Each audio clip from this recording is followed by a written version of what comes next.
하나님의 생각이라고 하는 제목으로 말씀 선포하겠습니다. 여러분은 모순, 부조리, 불합리 그러면 무엇을 떠올리십니까? 저는 알베르 까미의 시지프스의 신화가 떠오릅니다.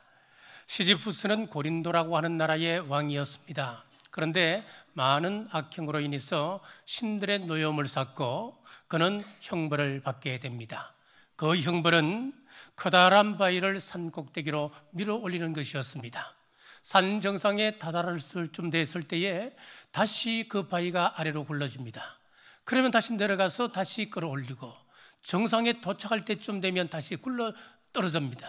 자, 이것이 영원토록 반복되는 형벌이었습니다. 아마도 신들은 무익하고 희망이 없어 보이는 노동을 가장 큰 형벌로 생각했던 것 같습니다. 그렇습니다.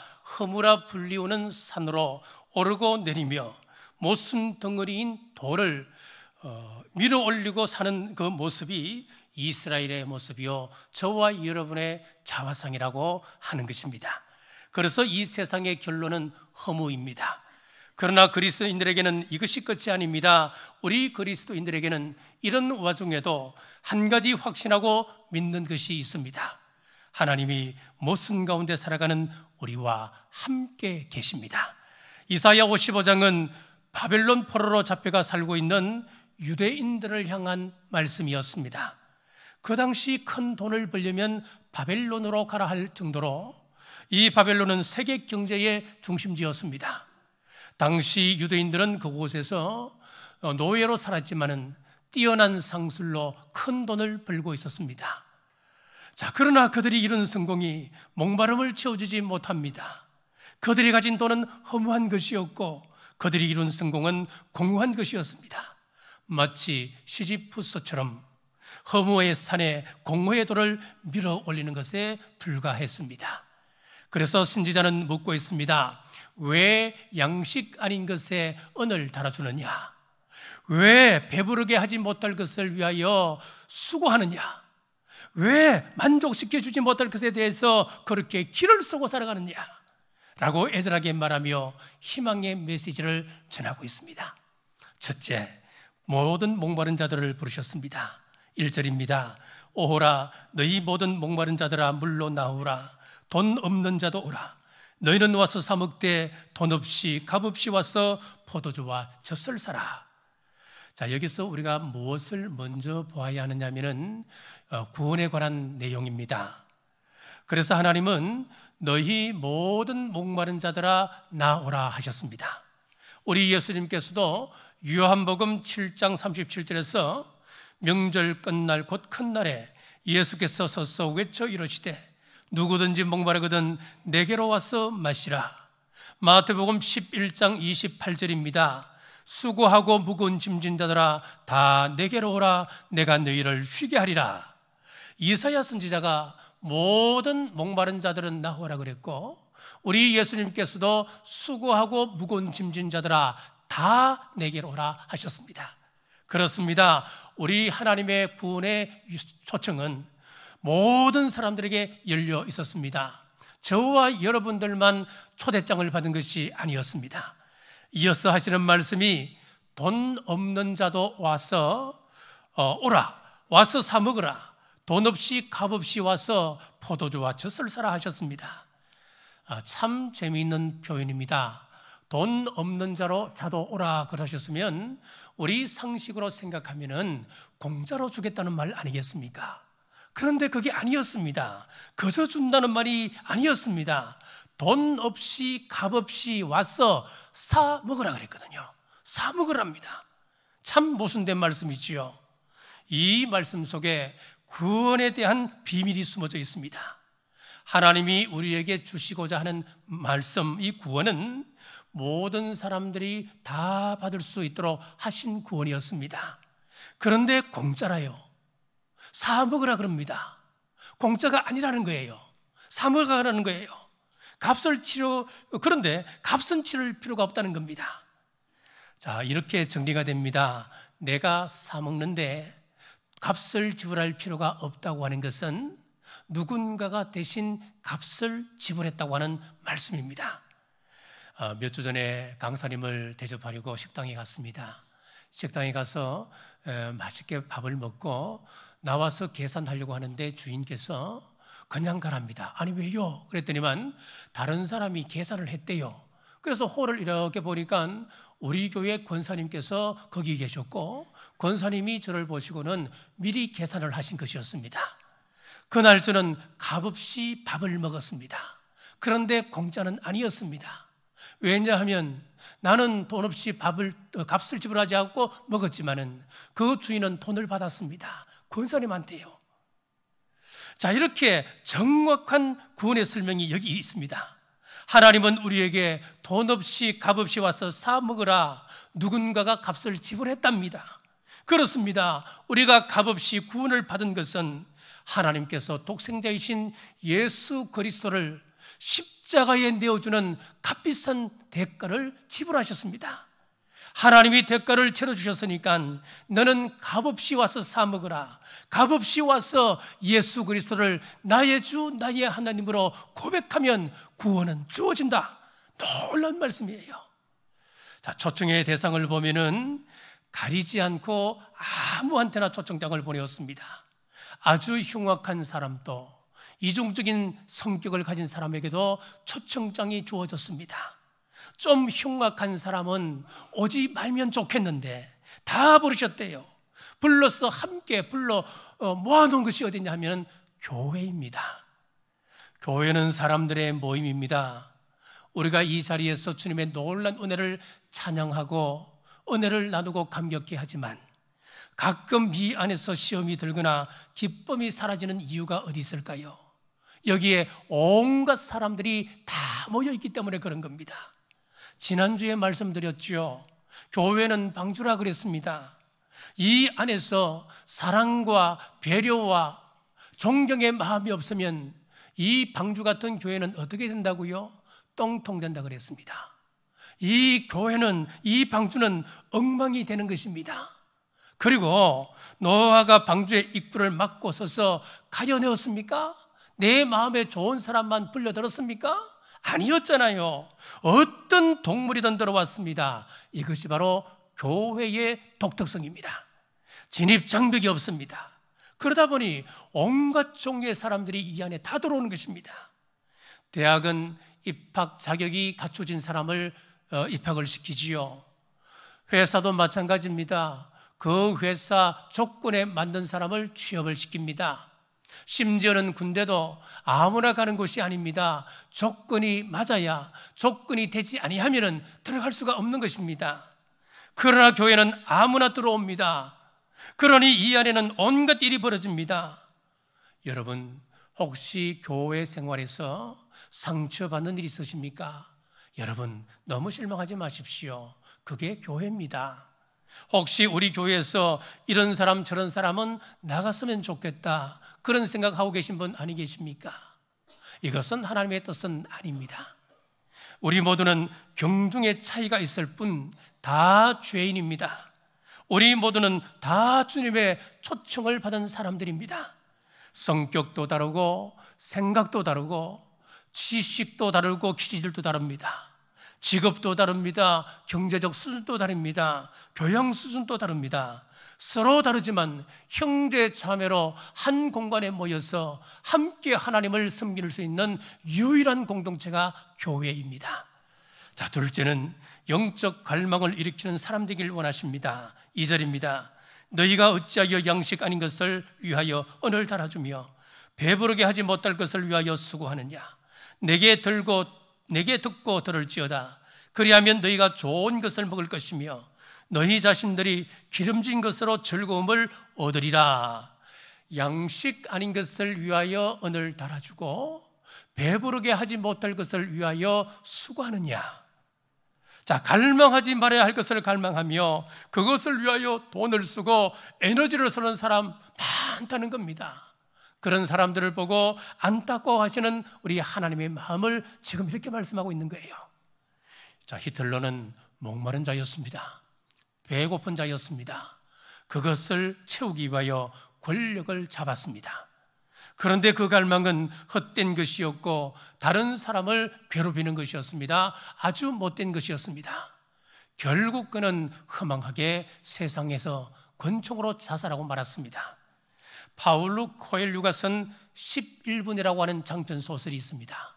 11분, 이게 좀 이상하죠. 왜 제목을 11분이라고 했을까요? 종말의 시간이 이제 11분 남았다 그 말이겠습니까? 아닙니다. 자, 이 콜류가 성적 만족을 위하여서 홍등가를 찾는 사람들을 관찰을 해보는데 그 홍등가에 들어갔다가 나오는 평균 시간이 11분이라는 거예요.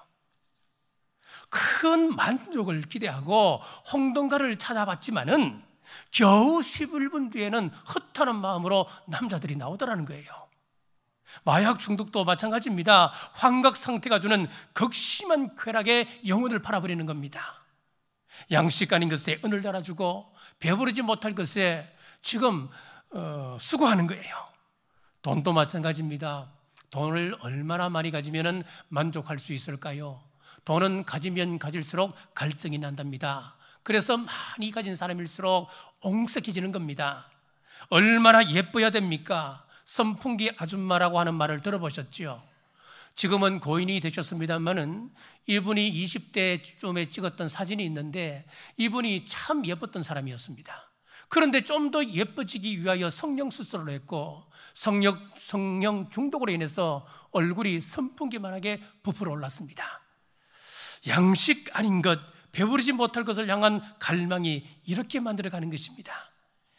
열왕기하 17장 15절에 보면 여호와의 율례와 여호와께서 그들의 조상들과 더불어 세우신 언약과 경계하신 말씀을 버리고 허무한 것을 뒤따라 허망하며 또 여호와께서 명령하사 따르지 말라 하신 사방 이방 사람을 따라 허무한 것을 뒤따라 허망하며. 자, 이 말씀을 영어 성경에서는 이렇게 번역했습니다. 허무한 것을 쫓아다니더니 자기 스스로 허망해졌다, 이렇게 번역을 했어요.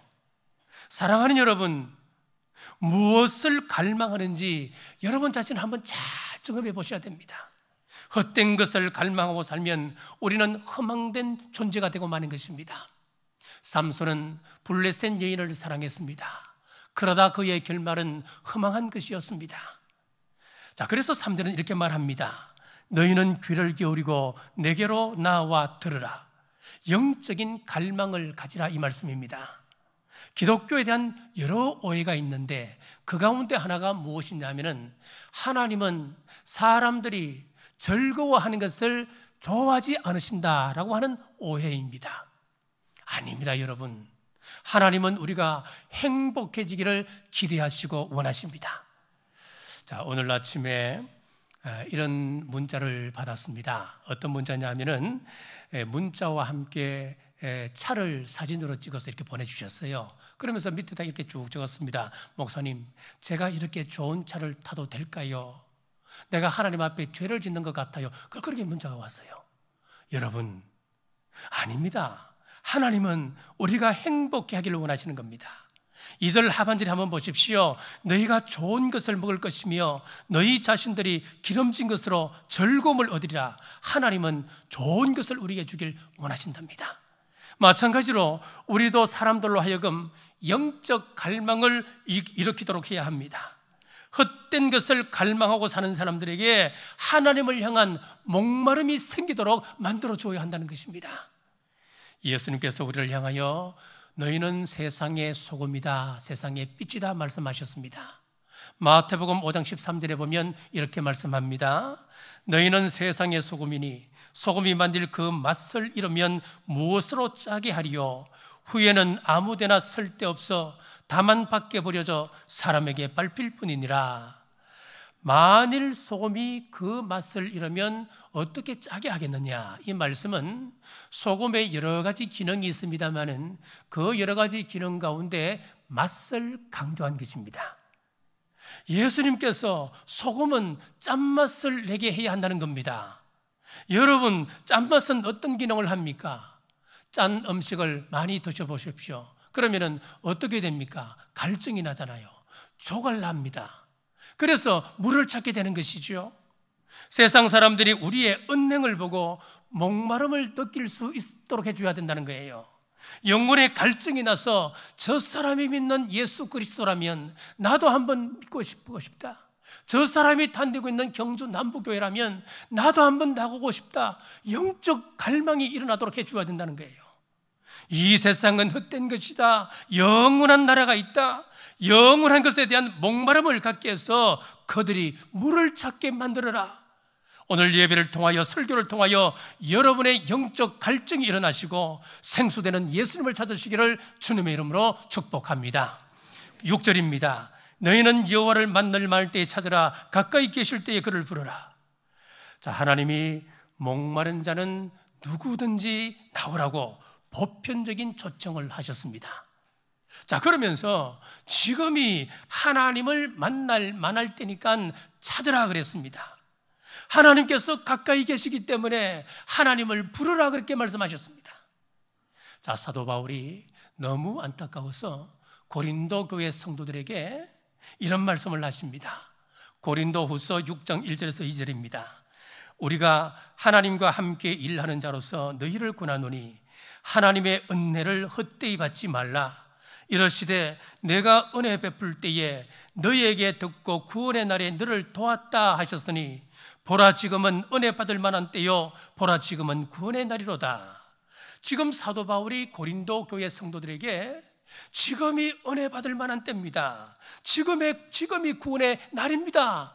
그가 피를 토하며 그들에게 말씀을 전했습니다. 성도들이 은혜를 받았습니다. 은혜는 받았지만은 다음에 또 이런 기회가 있겠지. 그리고 그 은혜를 헛되이 받는다고 그렇게 말씀하고 있습니다. 여러분 기억하십시오. 하나님의 은혜의 때가 분명히 있습니다. 이 말씀은 은혜의 때가 지나간다 이 말씀입니다. 성경에 보시면 하나님께서 촛대를 옮기신다 그렇게 말씀하셨습니다.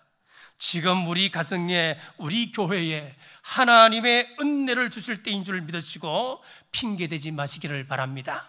누가복음 14장에 보면 은혜 받지 못하는 다양한 행태를 예수님께서 비유로 말씀하셨습니다. 잔치를 열고 모든 사람들을 초청했습니다. 그런데 다 핑계를 댑니다. 나는 땅을 샀으니까 땅을 보러 가야 됩니다. 나는 소를 샀으니까 소를 봐야 됩니다. 자, 나는 장가를 들었으니까 이제 가정일에 충실해야 됩니다. 이런저런 핑계를 댑니다. 누가복음 14장 23절에서 주님께서 뭐라고 말씀하시는지 잘 한번 들어보십시오. 주인이 종에게 이르되 길과 산 울타리가로 나가서 사람을 강권하여 데려다가 내 집을 채우라. 내가 너에게 말하노니 전에 청하였던 그 사람들은 하나도 내 잔치를 맛보지 못하리라 하였다 하시니라.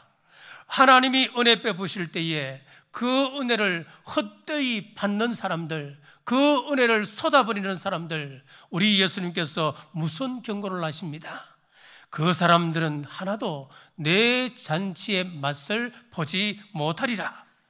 여러분, 하나님의 은혜의 때가 있습니다. 우리 하나님의 은혜를 헛되이 받지 말기를 주님의 이름으로 축복합니다. 셋째, 하나님은 우리와 다르십니다. 8절에서 9절입니다. 이는 내 생각이 너희의 생각과 다르며 내 길은 너희의 길과 다름이니라. 여호와의 말씀이니라. 이는 하늘이 땅보다 높음 같이 내 길은 너희의 길보다 높으며 내 생각은 너희의 생각보다 높음이니라. 우리 사람들의 생각은 참 편협합니다. 참 좁습니다. 조석병개합니다. 말로 상대를 깔보기도 하고 말로 상대를 상처 주기도 합니다. 그런데 우리 하나님은 그렇지 않으시대요. 자, 이 말씀이 여러분은 위로가 되지 않습니까? 하나님이 우리와 똑같은 분이 아니시래요. 시기하거나 질투하거나 그러지도 않으신답니다. 얼마나 감사합니까? 우리와 다르신 하나님은 첫째, 우리의 중심을 보십니다. 사무엘상 16장 6절에서 7절입니다.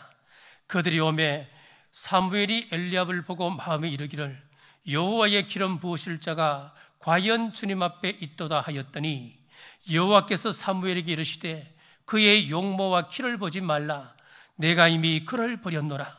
내가 보는 것은 사람과 같지 아니하니 사람은 외모를 보거니와 나 여호와는 중심을 보느니라 하시더라. 자, 여기 하나님과 사람의 생각이 다른 것을 분명히 말씀하고 있는데, 사람은 외모를 보지만은 하나님은 마음 중심을 보신다 말씀합니다. 사무엘이 왕이 될 사람을 찾기 위하여 이새의 집에 갔습니다. 아이들이 전부 다 나와서 도열하여 사무엘을 맞습니다. 큰아들을 딱 봅니다. 엘리압이라고 하는 이름을 가진 아들이었습니다. 잘생겼습니다. 키도 큽니다. 믿음직합니다. 신실하게 보였습니다. 아, 하나님께서 이 사람에게 기름 부으시라고 하시는 거구나. 기름 부으라고 하니까 하나님께서 막으십니다. 아니다, 내가 그를 버렸노라. 사람들은 외모를 보지만은 나는 중심을 본다. 그러면서 막으셨어요. 그리고 마지막 아들, 아무도 주목하지 않았던 다윗을 두고 하시는 말씀이, 저 아이가 내가 택한 사람이다. 그는 내 마음에 합한 사람이다. 사랑하는 여러분, 우리 인생의 끝을 꾸미는데 많은 시간을 투자하지 마시고 내 마음을 먼저 돌아보십시오. 미워하는 마음, 시기하는 마음, 질투하는 마음으로 가득 차 있지는 않습니까? 예레미야 17장 10절입니다. 나 여호와는 심장을 살피며 폐부를 시험하고 각각 그의 행위와 그의 행실대로 보응하나니, 우리 여호와는 심장을 살피고 폐부를 시험하신답니다. 그의 행위와 그의 행실로 심판하신답니다. 우리의 심장과 우리의 폐부를 시험하시는 하나님, 우리의 행위와 우리의 행실을 통하여 심판하시는 그 하나님을 두려워하시기를 주님의 이름으로 축복합니다. 둘째는 하나님의 평가 기준이 우리 사람과 다릅니다. 열왕기상 14장 19절입니다. 여로보암의 그 남은 행적, 곧 그가 어떻게 싸웠는지와 어떻게 다스렸는지는 이스라엘 왕 역대 지략에 기록되니라, 이렇게 되어 있어요. 여러분, 이 말이 무슨 말씀일까요? 우리 역사서를 보면은 악한 왕들에 대해서 업적을 한마디로 이렇게 표현해 버립니다. 그는 악한 왕이었다. 자, 여기서 또 한마디를 더 추가하는 왕들이 있습니다. 어떻게 이야기하느냐? 그의 행적은 이스라엘의 왕 역대 지략에 기록되어 있느니라, 이렇게 기록되어 있어요. 여러분, 무슨 말일까요? 하나님의 기준은 세상 기준과 다르답니다. 세상 역사의 기준은 이 왕이 얼마나 경제적으로 부강하게 만들었고 영토를 얼마만큼 확장시켰고 이 왕이 국력을 얼마나 성장시켰는지, 이것이 기준이 됩니다만은 우리 성경의 기준, 하나님의 기준은 이것이 아니었습니다. 한 가지입니다. 그 사람이 정직했는가 그렇지 않은가, 이 기준으로 보십니다. 정직하지 아니하면 단 한 줄로 평가해 버립니다. 그는 악한 왕이었다. 그러면서 세상 업적은 이스라엘 왕 역대 지략에 기록되어 있으니까 그거 봐라, 그렇게 말씀하고 있단 말이에요. 솔로몬 왕의 버금가는 번영을 가져왔던 여로보암 2세 왕이나 오므리라고 하는 여왕이 있었는데 영토 확장을 굉장히 많이 합니다. 경제적인 부강을 이루었던 왕들이었습니다. 이들은 그런데 한마디로 이 사람들에 대해서 어떻게 평가하느냐 하니까 그는 악한 왕이었다, 이 한마디로 끝입니다. 다른 것은 없습니다. 하나님이 우리를 평가하실 때도 마찬가지입니다. 세상 사람들이 보기에는 성공의 잣대를 댑니다. 그가 어느 대학을 나왔는지, 그가 돈은 얼마나 벌였는지, 그가 무슨 차를 타는지, 이것을 보겠습니다만은 하나님은 우리가 하나님 앞에 정직한 것을 보십니다. 우리 주님 앞에 정직한 여러분들 되시기를 주님의 이름으로 축복합니다. 셋째, 하나님이 서시는 그릇은 다릅니다. 디모데후서 2장 20절입니다. 큰 집에서는 큰 금그릇과 은그릇뿐 아니라 나무 그릇과 질그릇도 있어 귀하게 쓰는 것도 있고 천하게 쓰는 것도 있나니. 자, 세상 사람들의 기준으로 보면은 금그릇, 은그릇은 귀하게 여기고 나무 그릇과 흙그릇 같은 것은 천하게 다루게 됩니다. 그런데 하나님의 기준은 그것이 아니랍니다. 21절입니다. 그러므로 누구든지 이런 것에서 자기를 깨끗하게 하면 귀히 쓰는 그릇이 되어 거룩하고 주인의 쓰심에 합당하며 모든 선한 일에 준비함이 되니라. 자, 우리 하나님의 기준은 어떻습니까? 깨끗한가? 그거 보신다는 거예요. 자, 이 말씀을 우리가 정확하게 이해하려면 14절부터 보셔야 됩니다. 자, 14절입니다. 너는 그들로 이 일을 기억하게 하여 말다툼을 하지 말라고 하나님 앞에서 엄히 명하라. 말다툼하지 말랍니다. 15절입니다. 너는 진리의 말씀을 옳게 분별하며 거짓을 멀리하랍니다. 16절입니다. 망령되고 헛된 말을 버리라. 망령되고 헛된 말을 버리랍니다. 자, 17절에 그들의 말은 악성 종양이 퍼져나간 것 같은데, 자, 이런 것들이 어떻습니까? 악성 종양처럼 퍼져나간다는 거예요. 이런 말이 가득하면은 악성 종양은 굉장히 빨리 퍼지잖아요. 금방 퍼져버리는 거예요. 말다툼, 거짓된 말, 망령되고 헛된 말은 악성 종양처럼 퍼져나가는데, 그래서 21절입니다.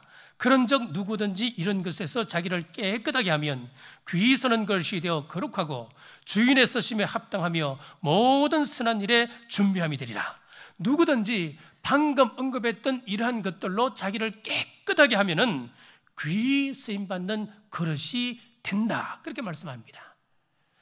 여러분, 하나님께 쓰임 받기를 원하시죠? 내가 금그릇이 아니어도 됩니다. 은그릇이 아니어도 됩니다.